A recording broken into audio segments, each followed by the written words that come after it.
Visų pirma, norėčiau padėkoti fanams. Tikrai palaikymas jautėsi. Mums tai labai svarbu. Ir tas padėjo mums laimėti. Buvo labai svarbios varžybos. Dėl to mes labiau norėjom, labiau reikėjo, dėl to ir laimėjom. Pats įmušė į pakankamai greitą įvartį. Kiek jisai nuėmė tos įtampos, nes vis tiek, manau, spaudimas jautėsi, kad šitas rungtynės reikia būtinai laimėti. Norėjom greitą įvartį mušti, tai mums tas išėjo. Tai tas buvo labai svarbu. Jo.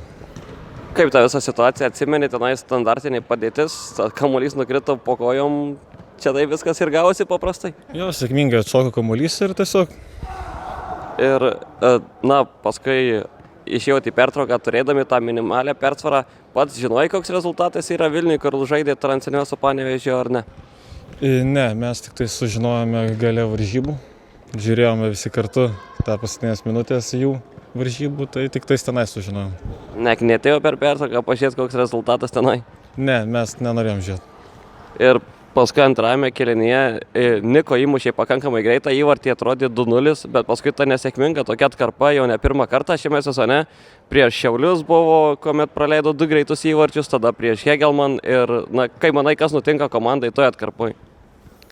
Galbūt prarandam koncentraciją trumpam laikui, bet mes svarbiausia, kad įmušėm tą 3 ir 4 ir užbaigėm sėkmingai varžybas. Komanda triumfavo labai po to 4 įvarčio, bet atrodo iš šono nežinojo, ar galima triumfuoti ar ne, nes buvo nepasibaigusios rungtynės Vilniuje.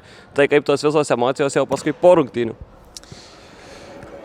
Aišku, buvo labai smagu, kad tos varžybos buvo ne veltui, tos visos pastangos. Tai dabar visas dėmesys į kitas. Ir tada, dabar laukia rungtynės su Bivon ekipa.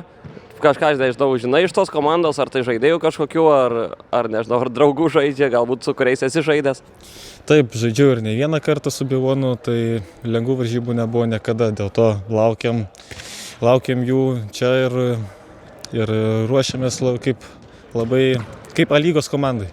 Ir buvo paskutiniai vietoje prieš šias paskutinės rungtynes, bet vis tiek atvažiavo nemažai sirgalių. Buvo daugiau nei Kauno Žalgirio sirgalių turbūt Kaune.